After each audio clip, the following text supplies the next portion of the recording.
Hello my dear student, welcome back to my channel. आज की इस वीडियो में हम स्टार्ट करेंगे question number 2 exercise 1.1 chapter 6 class 9 NCERT. तो उसमें से ये क्वेश्चन मैंने लिया है, question number 2। Question 2 says lines X Y and M N intersect at O if P angle POY equal to 90 degree and A ratio B equal to 2:3 find सी। अब इस question में कहा गया है कि जो एक्स वाई लाइन है ना, ये वाली लाइन, ये एम एन पे इंटरसेक्ट हो रही है पॉइंट ओ पे, ठीक है। अगर उसमें से पी ओ वाई हमारा ये है, ये वाला एंगल, ये वाला जो एंगल है वो 90 डिग्री है, ठीक है। ये हमें 90 डिग्री गिवन है, तो हमें ए और बी ये जो दोनों एंगल रेशियो में दिए हुए हैं 2:3 में, ठीक है। तो हमें फाइंड क्या करना है, हमें फाइंड करना है ये वाला एंगल। तो पहले जो जो गिवन होता है वो लिख लेते हैं हम क्वेश्चन सॉल्व करने से पहले। जब आप गिवन लिख लोगे ना तो आपकी जो क्वेश्चन फाइंड करना इजी हो जाता है, एंगल फाइंड करना। P O Y equal to 90 degree, फिर A B equal to 2:3।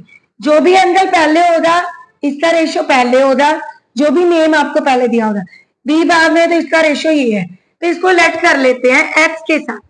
Late A equal to A X और B equal to B X, ठीक है।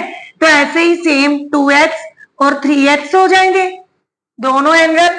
जब भी आपको रेशियो में एंगल आएंगे, जब भी किसी भी क्लास में, तो आपने हमेशा जब भी रेशियो वाले एंगल होंगे उन्हें एक्स लेट कर लेना है और उनका सम क्या बनेगा, A X plus B X equal to 90 degree.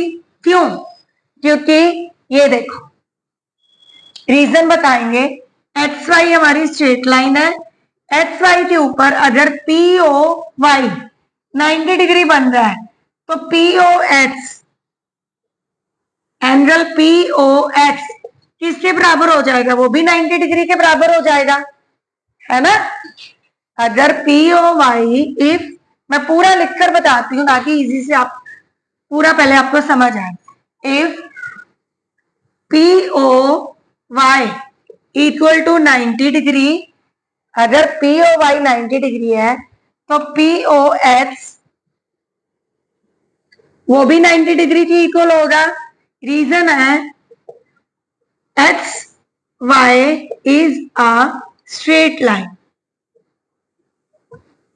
तो स्ट्रेट लाइन के ऊपर ये क्या बन रहा है, पीओ एक्स और पीओ वाई क्या बनेंगे हमारे, ये जो एंगल है वो सारे एंगल का सम 180 डिग्री के बराबर होता है।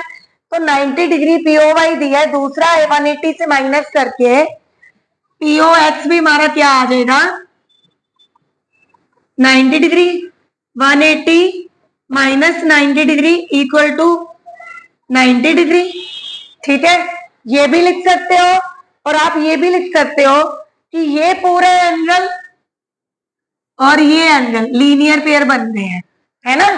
जब भी एक स्ट्रेट लाइन होती है तो दो एंगल का सम 180 डिग्री के बराबर होता है because of linear pair. Sum of linear pair equal to 180 degree. तो बस उसी तरीके से आपका पी ओ एक्स भी क्या आ गया, 90 डिग्री। अब पी ओ एक्स क्या है, पी ओ एक्स हमारा ए एक्स प्लस बी एक्स, दोनों एंगल को सम करके आएगा, पूरा एंगल फाइंड करना है, पी ओ एक्स फाइंड करना है। तो A X plus B X equal to 90 degree हो जाएगा, है ना। अब आपका ए एक्स क्या दिया हुआ है, ए एक्स हमारा 2x है, वैल्यू पुट कर देते हैं। बी एक्स हमारा 3x है इक्वल टू 90 डिग्री। अब इन दोनों को प्लस करेंगे, आ जाएगा 5x इक्वल टू 90 डिग्री। अब जो चीज इधर मल्टीप्लाई हो रही है 5x क्या बन जाएगा, 5 into x equal to 5x होता है। 5 जो चीज इधर मल्टीप्लाई हो रही है दूसरी साइड जाके वो क्या हो जाएगी, x equal to 90 degree upon में 5, हम उसको डिवाइड कर देंगे। वो फ्रैक्शन में चली जाएगी। फ्रैक्शन का मतलब ही होता है डिवाइड करना। तो x इक्वल टू 5 को 90 के साथ डिवाइड करोगे तो आंसर आ जाएगा 18 डिग्री। आपकी x की वैल्यू आ रही 18 डिग्री। अब इसी x की वैल्यू को हम पुट कर देंगे जो जो एंगल हमारे पास रेशियो में थे। 2x 2 इंटू 18 कितना बन गया 36 डिग्री। 3x 3 इंटू 18 कितना बन जाएगा 18 3 दा 54 डिग्री।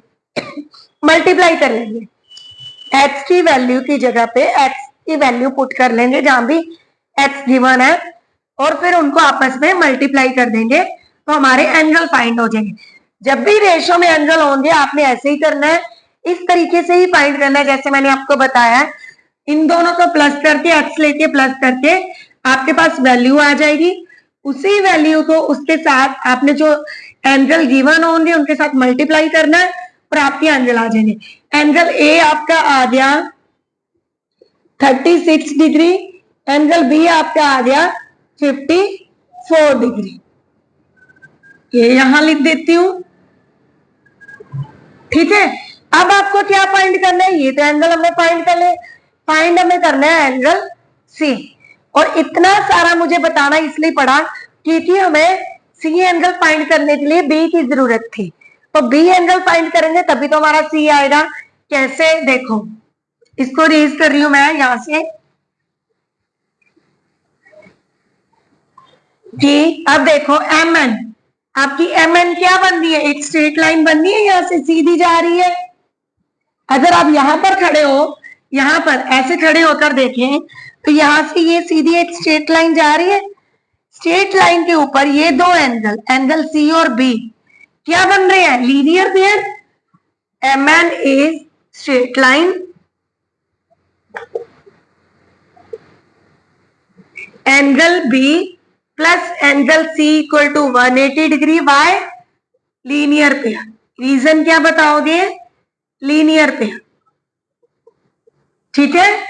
जब भी लीनियर पेयर बनेगा उसका सम 180 के बराबर होगा। अब एंगल बी आपने फाइंड किया 54 डिग्री, एंगल सी आपका कितना आ जाएगा, एंगल सी आपका 180 डिग्री में से 54 डिग्री को माइनस करके आ जाएगा। माइनस करो, 0 है, 0 to 10 बना लेंगे, 10 में से 4 सब्ट्रैक्ट किए 6, यहाँ 7 आ जाएगा, 7 में से 5 गए 2 और 1 एज इट इज। तो 126 डिग्री आपका सी एंगल आ गया। सी एंगल आ गया 126 डिग्री। तो यही था इस वीडियो में, आपको एंगल सी फाइंड करना था, इसीलिए उसके पहले आपको पूरा प्रोसेस मैंने समझाया है। अगर आपको इसी तरीके से अगर एंगल आ जाए कैसे आपको फाइंड करने हैं रेशो वाले, तो आपके सारे एंगल अपने आप फाइंड हो जाया करेंगे। बस कॉन्सेप्ट क्लियर होना चाहिए तो एंगल तो अपने आप ही इजिली आप किसी भी वे से कर सकते हो।